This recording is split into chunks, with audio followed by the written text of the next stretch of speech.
Hi everyone, welcome back. It's Professor Hall and we are talking about Luong Um's book, First They Killed My Father. Why this book? Why did I pick this book for this course? Well, the rest of what we're reading in here, we looked at a couple short stories and then we looked at some novels, and everything so far has been fiction.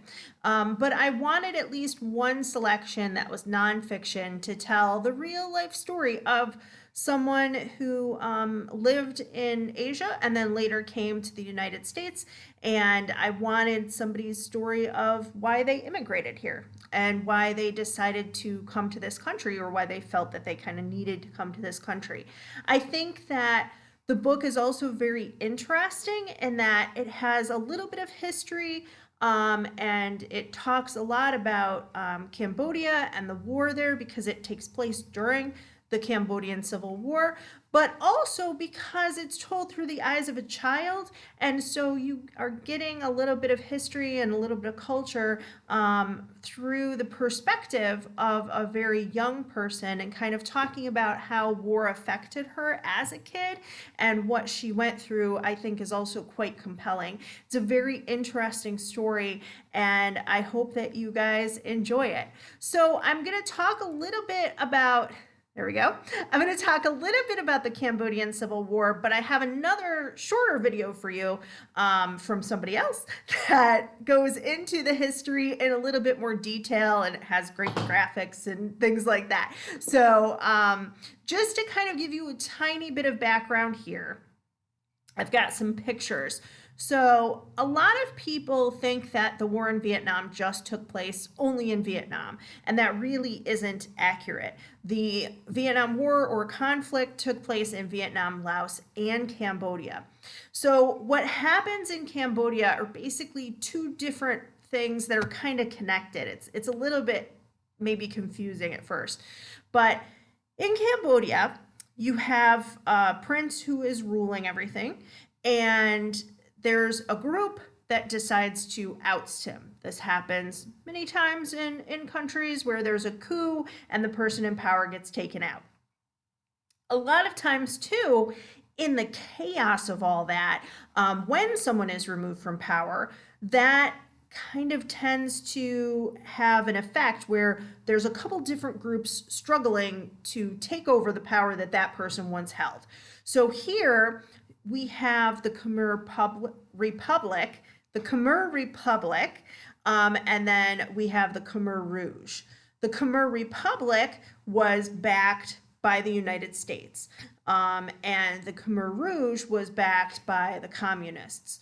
So in this scuttle for power, you have two groups, one of whom's being backed by the US, one of whom's being backed by communist parties in other countries, and then they are fighting it out for power. What's very interesting is that the person who had been removed from power was basically against the Khmer Rouge, because communism in Cambodia kind of started up in around the 1940s. By the time this happens, we're into 1970. So just to kind of explain where we are in that. And he was against the Khmer Rouge at first, and then he switched sides and affiliated with them. So we have eventually a different leader, Pol Pot.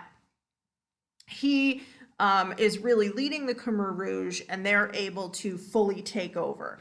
And so what happens essentially is that life during the Khmer Rouge is quite bloody and difficult. It's sometimes known as the Cambodian genocide. We have their implementation of extreme Maoist and Marxist communist ideology. They remove people from the cities. They force them to do agricultural work. You have children who are in work camps and also being trained as child soldiers. And we have an abolishment of money, free markets, normal schooling, private property, foreign clothing styles, religious practices, traditional Khmer culture. So a lot of the Cambodian culture that had been established is is completely wiped out. At the same time, there's also the Vietnam conflict going on, and so Vietnam forces Vietnam military forces basically are also trying to invade Cambodia. So we have, and then at a certain point, because the Khmer Rouge is there, Richard Nixon decides to also invade Cambodia in addition as part of that conflict in Vietnam. So Cambodia essentially kind of gets ripped apart. Here is a picture of Phnom Penh, the capital. You're going to hear about that in the first couple chapters of the book. You can see cars and motor scooters, people walking, people on bikes. There's a market over here that the author describes going to as a child. And then during the war, or beginning of the war, here are the people coming in to the city, which is also described by the author, and how she felt about it as a child and how she really kind of doesn't understand what's going on. Here are people during the war. You have these Cambodian killing fields. Here are some children being trained as soldiers. A lot of hunger, because what basically happened is all these people are growing food, but they're growing it for the soldiers. And because it's a communist system, they're sending it into a centralized area to then be used as the government sees fit. So at different times, their rations change, their rations are held back. And here is kind of an example of a line of kids waiting to get their rations of rice. Here are some people running from the war, and we're going to hear about that as well as her family becomes essentially refugees. So, unfortunately, what eventually happens is millions of people are killed, families are torn apart, people have been deprived of their rights, and in 1979, over 2 million Cambodians, which is about, out of a population of 8 million, so quite a large chunk of their population, have been killed. A new government in 1979 overthrows Pol Pot and the Khmer Rouge, but he fled to the jungles, and unlike many dictators, was not killed. He basically lived for a while. They tried to get financial support from China, and they eventually fully surrender in 1999. But this leaves quite an impact on Cambodia. The country itself, here's a picture. Landmines is something that the author has become an advocate against because they've hurt and maimed and killed so many people. Some of these are from bombing, some of these are from landmines, but you can see all the craters here and how it really destroyed the landscape. So parts of Cambodia are still being affected by this today. This is an agricultural area, rice paddies. These are people who are a little more impoverished. There are other areas that are really thriving, and there have been a resurgence in cultural activities and things of that nature. So again, like many of the books we're looking at, it's not just one thing, but there's a rich diversity within the country itself as well.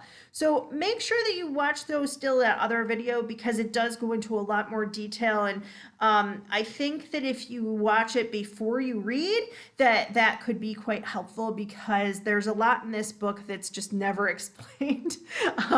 She talks about the Yuans, who are the Vietnamese soldiers coming in. She talks about the Khmer Rouge at different times. She mentions Pol Pot, and I think if you watch the other video, I think you can have a really good understanding before you look at the book. So to give you a brief overview, there we go. To give you a brief overview of the book, the author was quite young during the time of the events of this book.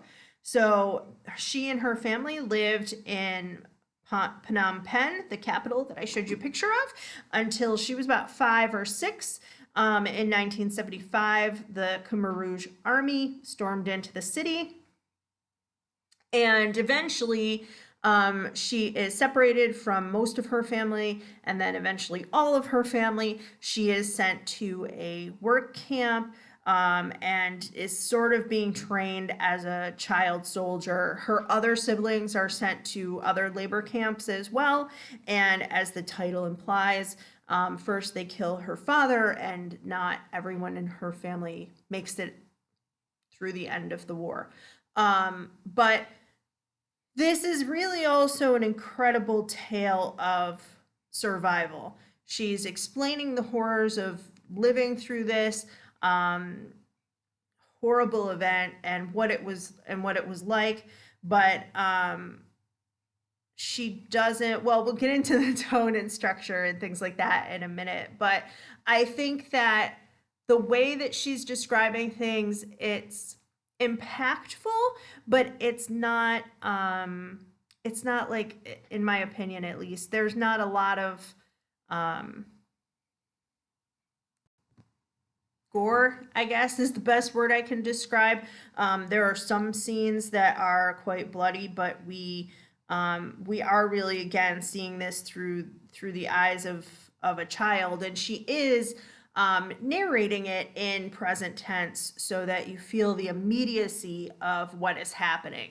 But before I get into the narration, I just want to talk about the genre of memoir for a minute. There have been some people who have questioned the authenticity of this book, and you're going to be reading an article from them next week. So nothing to watch that week, but just the article in addition to the pages from the book. Contemporary memoir. So an autobiography covers all of a person's life. A memoir is a book that focuses just on a small portion of someone's life. So it's a short period, and it usually has some kind of growth that they show from beginning to end. They very often are written by women. And here's what editor Karen Propp has to say. It's no accident that the United States is the country in which the memoir is most alive. Ideally, the form allows for democratization of the individual. All lives are important, says the memoir. Every eye has a voice. And speaking personally, even intimately about oneself seems a particular American pastime. So, the author obviously is from Cambodia, but she has been living in the United States for quite a long time. And I think it's interesting that memoirs have become so popular, especially since the 1990s.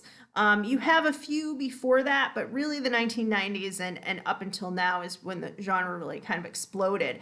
Many of them, as I said, are written by women, and so they are trying to celebrate things specific to being a woman and the idea of the journey that many women take as they grow from childhood to adulthood, or in the case of this book, well, she kind of does grow up in a way, but going from childhood to adolescence. Memoirs specifically by women who have immigrated to the United States or to other countries, to me, are particularly interesting. They often celebrate, again, that diversity. What's the experience of that person from their home country? What's their experience in the United States? We're not going to see kind of the second part of that because that's in her second book, and the struggle between the culture in Cambodia and the culture here, but we do see it a tiny bit toward the end of this book. So that's something to kind of look for. Exploring the differences between life before and life after the war is something that is particular to this book. But many memoirs look for similarities in the human experience. So that is to kind of say,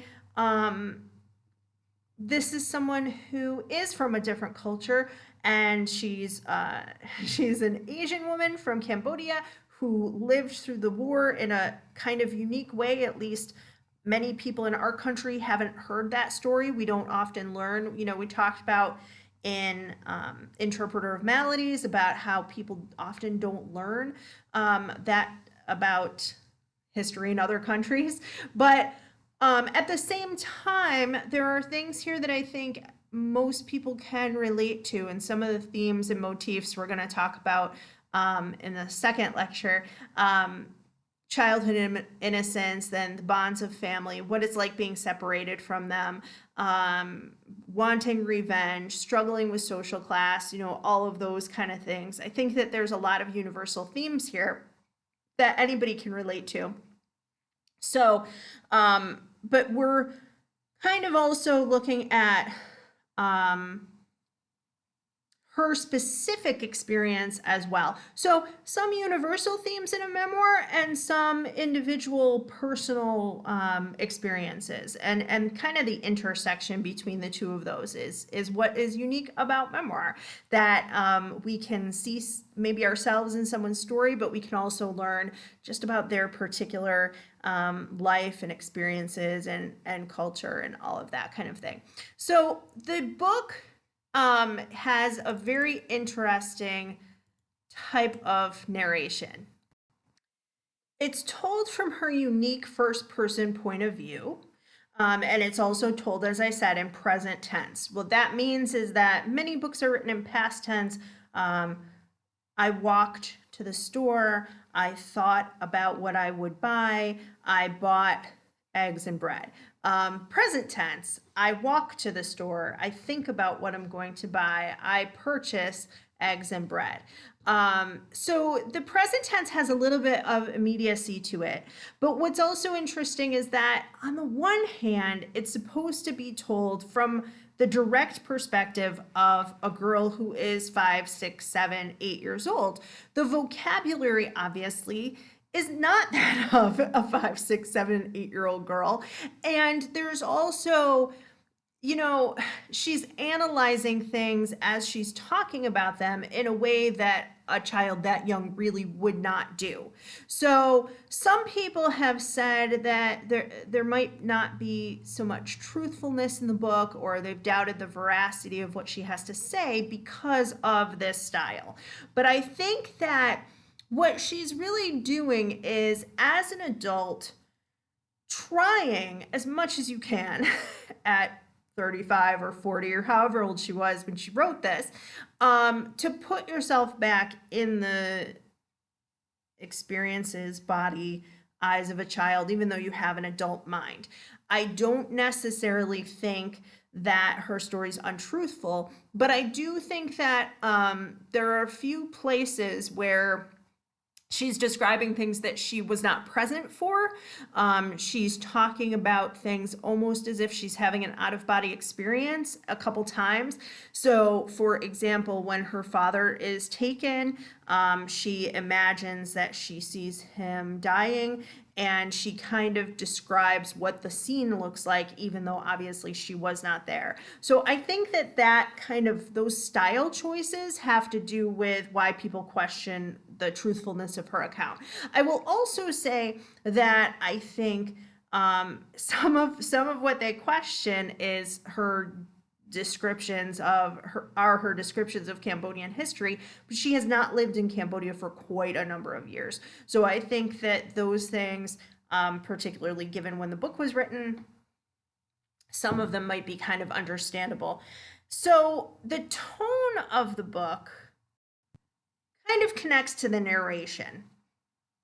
We have basically a tone that, in the very beginning, it's really filled with wonder and awe, and she makes a very distinct choice to describe the city of Phnom Penh in these like really glowing terms, as if it's the most wonderful city on the face of the earth. And the reason that she does that is because rhetorically she's trying to set you up for the changes that later take place, so that there's an even greater disparity between those two. She's also showing how her life was when she was 5, and how she kind of had what she considered a perfect life. She's living in an upper middle class family. Her father has a very prominent position. She is learning foreign language in school, so she has quite a rather prestigious education. And some of those things are, we're going to talk about with the social class differences in a little bit, but the difference between that and running away as a refugee working in a work camp, trying to survive, being hungry, right? All of that. So she tries to then, as the war begins and as the book progresses, she tries to then have a tone that connects to the reader so that you feel empathy for her situation and that you sympathize with what she's going through. Eventually, she comes to a point where she is quite angry and she keeps thinking about trying to take revenge, and she's very bitter. And so her tone in those chapters changes as well. At the end of the book, or toward the end, her tone will shift again, and I don't want to get into why because I want you guys to kind of discover that. But it's kind of connected to the struggles that she's having processing the trauma that she's been through, and also trying to, reconcile the things that have happened. So the way that the book is structured, I've kind of mentioned it really is linear, so it goes from beginning to end for the most part. We don't have flashbacks, we don't have flash forwards. We just stay with a linear timeline. In addition, each chapter is pretty straightforward. So we have Phnom Penh, which is about Phnom Penh. We have, I think it's called Gold for Chickens, which is about gold for chickens. We have another one about the Yuan invasion, which is about the Yuan invasion. So it's telling you exactly, what the focus is of each of these chapters. At the end of the book, we have an epilogue. A lot of times people skip that, but make sure you don't for this book, because that is told in a totally different style. And it's kind of reflecting on her life now. It's told in past tense, and it touches on a number of different things that happened to her, sort of linearly, but not as much as the rest of the book. But it does give you a nice kind of feeling of completion about her story and what happened with her and also her family members. So that's something, whoops.